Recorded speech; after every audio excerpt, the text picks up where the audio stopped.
chers amis, notre Seigneur nous fait comprendre que le pain matériel et les biens terrestres ne doivent être ni notre unique, ni notre principal souci. Pour cela, il recommande de ne point amasser des trésors que la rouille ronge, que les voleurs emportent, mais de nous assurer pour le ciel des richesses qui seront à l'abri de toute attaque. C'est encore la même chose que Jésus nous dit quand il nous avertit que on ne peut pas servir deux maîtres, Dieu et l'argent, et qu'il ne faut pas se préoccuper outre mesure des choses nécessaires à la vie d'ici-bas. L'unique préoccupation de la plupart des hommes et des femmes et malheureusement des chrétiens et des chrétiennes n'est-elle pas d'amasser et d'amasser toujours et de plus en plus? Ne craignent-ils pas davantage de perdre quelques pièces de monnaie que de perdre leur âme? Mes amis, l'attachement excessif aux richesses s'appelle d'un mot qui provoque l'antipathie et le mépris. Ce nom, c'est l'avarice. C'est le nom d'un des 7 péchés capitaux, source de beaucoup d'autres. L'Église reconnaît qu'il est permis de posséder des biens pour vivre et pour pratiquer la charité, mais que ces biens sont des biens secondaires auxquels d'autres biens supérieurs doivent être préférés, c'est-à-dire les biens du ciel, notre fin suprême. Ne croyez surtout pas que l'avarice n'a de prise que sur les riches et les favorisés des biens de ce monde. Il y a des avares dans toutes les conditions et à tous les âges de la vie. Sans doute, les richesses sont pour ceux qui les possèdent un réel et perpétuel danger et sont portés à se laisser prendre à leur séduction. De là le mot sévère de notre Seigneur dans l'Évangile, qu'il est difficile à ceux qui possèdent d'entrer dans le royaume de Dieu. Mais grâce à Dieu, tous les riches ne sont pas avares, car cet attachement immodéré à la richesse et non à la richesse elle-même qui constitue l'avarice. Chez les pauvres aussi, il y a des avares. On est avare à tout âge. Si l'enfance et la jeunesse semblent avoir pour caractéristique l'insouciance et la prévoyance, il n'est pas rare, cependant, de rencontrer des enfants qui, par une précoce disposition à l'avarice, cachent soigneusement et contemplent en secret avec une joie passionnée le petit pécule donné par leurs parents. De trouver des jeunes gens qui songent à amasser de l'argent ou des biens. Il semblerait du moins que les personnes âgées aient plus de facilité à se détacher de ces biens qui vont bientôt leur échapper. Et chose étrange, c'est surtout à l'extrême limite de la vie que l'avarice exerce ses plus tristes ravages. À mesure qu'elle approche du terme de ses jours, la personne âgée se passionne davantage pour ses biens qu'elle va quitter. Elle les couvre, pour ainsi dire, avec une jalouse vigilance et tremble sans cesse de les perdre et d'en manquer. Et cette crainte la pousse parfois à l'épargne la plus sordide.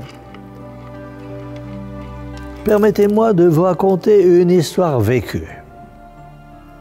Il y a quelques années, une veuve fortunée, sans descendance, qui se disait pieuse et à qui nous avions parlé de notre mission d'Haïti et de la pauvreté qui y régnait, accepta notre invitation de s'y rendre. Elle vint donc sur place et nos religieuses lui montrèrent la grande misère d'Haïti, les gens qui mouraient de faim et de maladie. Cette dame, donc, vit de ses yeux cette extrême misère, ces personnes âgées impotentes auxquelles les rats avaient commencé à manger les pieds, les malades couverts de plaies dans leurs huttes que les sœurs visitaient et soignaient régulièrement. En un mot, elle vit une misère extrême et elle promit d'aider la mission avec ses pauvres, ses malades, ses enfants malnutris, ses orphelins et ses personnes âgées. Elle promit aussi de nous aider à bâtir notre Église, ainsi que le dispensaire nécessaire à nos pauvres. De retour en France, au bout de quelques mois, elle tomba malade. Une de nos sœurs, qui avait l'habitude de la visiter, arriva à l'improviste pour la rencontrer. Et que vit-elle? Autour du lit de cette dame, elle vit des hommes d'affaires qui parlaient d'argent, qui parlaient de placement. Et que disait-elle à ces hommes d'affaires avant de les congédier? Placez-moi tout cela pour 20 ans. Après le départ de ces messieurs, cette femme continua à ignorer les promesses qu'elle avait faites. Et avant que la sœur ne reparte, elle lui montra une montre en or qu'elle venait d'acheter et qu'elle admirait à quelques jours de sa mort. Tout cet argent qui aurait pu faire du bien à tous ces pauvres d'Haïti revint au gouvernement français, puisqu'elle n'avait pas d'héritier et qu'elle n'avait pas fait de testament. Voyez, mes amis, la misère de l'avarice, c'est donc un vice odieux et méprisable que l'avarice. L'apôtre Saint Paul dit de l'avarice qu'elle est une source de maux. N'avez-vous jamais entendu, mes amis, des gens dire d'une autre personne cette odieuse parole blasphématoire? Son bon Dieu, c'est l'argent. Hélas, mes amis, oui, l'argent est véritablement le Dieu des avares. À lui vont tous leurs désirs, à lui toute leur complaisance, à lui toute leur affection. Les avares, absorbés par leur idole qu'est l'argent, n'entendent plus, ne connaissent plus la voix de Dieu. Et ce mépris de Dieu entraîne fatalement la violation de ses commandements. Vous en avez sûrement connu, mes amis, de ces fils ou de ces filles dénaturés, abandonnant un père et une mère dans la misère et le dénuement.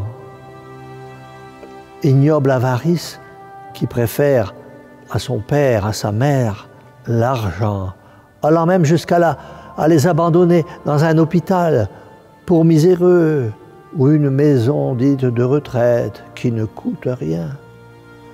Amitié, patriotisme, dévouement sont des notions incompatibles avec la soif de l'or. Aussi, l'avare ne les connaît plus. Que le pauvre se garde bien de lui tendre la main, le malheureux d'implorer son appui. La compassion, la miséricorde, la générosité sont mortes dans le cœur de cet homme ou de cette femme. En lui ou en elle, nulle charité, nul amour du prochain, mais la dureté et la violence à l'égard de ses semblables. Enfin, l'avare lui-même est victime de son avarice. L'avare, mes amis, est le plus malheureux des hommes, plus malheureux que le dernier des esclaves, que les plus infortunés prisonniers. Sa vie est un tourment perpétuel, constamment poursuivi par les exigences de sa cupidité. Il n'a pas un instant de repos, et toujours dans son cœur, dans sa tête, sans cesse, il dit « encore de l'or, encore des maisons, encore des terres ». Et en vain, il vole d'affaires en affaires, d'entreprise en entreprise, de bénéfice en bénéfice. Sa passion, de plus en plus tyrannique, le presse toujours de son impitoyable aiguillon. Mes amis, voici une histoire qu'un prêtre m'a racontée. J'ai connu, dit-il, un de ces hommes qui n'avait vécu que pour les biens d'ici-bas. Un paysan ayant amassé une certaine fortune par toutes sortes de procédés qui n'étaient pas tous recommandables. L'heure de la mort avait sonné pour lui. Et comme il n'avait guère usé des secours religieux pendant son existence, Dieu permit que le prêtre n'arrivât à son chevet d'agonie qu'alors qu'il était déjà privé de connaissance. Pendant qu'on lui faisait les onctions suprêmes, le moribond, dans un geste machinal et régulier, portait la main à ses lèvres. Et comme pour y prendre un objet, il déposait ensuite sur sa couverture. « Que faites-vous donc ?» lui demanda quelqu'un qui se trouvait près du prêtre.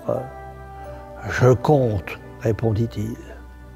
Après un instant, « Je compte mon argent. » C'était sa dernière préoccupation, celle qu'il allait emporter pour toute provision dans son éternité. Triste fin d'une triste vie. Mes amis, il est à souhaiter qu'aucun de ceux qui m'écoutent ne vive dans l'avarice, attaché excessivement à l'argent et aux biens de ce monde, car l'avarice est un mal très difficile à guérir, surtout que les avares ne reconnaissent jamais qu'ils sont avares. Je pourrais encore vous en parler longtemps, car j'ai de nombreux exemples pour de l'avarice. Quel remède pour ceux qui veulent s'en sortir? Il faut la grâce de Dieu. Il faut combattre l'avarice par la charité, se forcer à donner, donc à aimer. Accepter de regarder la pauvreté, la misère, ceux qui tendent la main. Accepter d'obéir à Dieu, de prier beaucoup la Vierge Marie, afin que par une grâce particulière, elle obtienne à l'avare le détachement de ce monde avant de paraître dans l'autre. Je voudrais terminer en vous rappelant cette triste histoire concernant un avare, histoire vécue par saint Antoine de Padoue. Une famille riche se trouva réunie pour les funérailles solennelles d'un homme très fortuné, en présence de saint Antoine. Lorsque, troublé intérieurement, le grand saint de Padoue s'écrie « Ce mort ne doit pas être enterré dans un lieu béni, car son corps est sans cœur. » En effet, cet homme ne s'était jamais soucié des pauvres. C'était un avare qui n'avait jamais fait l'aumône et qui n'avait pensé qu'à amasser. Et souvenons-nous de la parole de notre Seigneur. Là où est ton trésor, là aussi est ton cœur. C'est pourquoi saint Antoine s'est écrié « Son corps est sans cœur ». Toutes les personnes présentes sont bouleversées et un débat animé s'engage entre elles. À la fin, on appelle des médecins qui ouvrent la poitrine du défunt. Et effectivement, son cœur n'est pas dans son thorax. On alla ouvrir le coffre-fort du défunt et on y trouva, suivant la parole de saint Antoine, le cœur de l'avare desséché au milieu des sacs de pièces d'or. Quelle misère, mes amis, ce spectacle que saint Antoine nous a raconté et qu'il a vécu. Il est à souhaiter que parmi vous, il n'y ait aucun avare qui mette en péril leur salut éternel. Pour l'avare, il est plus que temps de recourir à la Vierge de la Charité, car au dernier moment, il sera sûrement trop tard. Alors, mes amis, implorons Notre-Dame et disons tous ensemble, cœur douloureux et immaculé de Marie, sauvez-nous et sauvez-les. Et que la bénédiction du Dieu Tout-Puissant, Père, Fils et Saint-Esprit descende sur vous tous et demeure à jamais. Ainsi soit-il.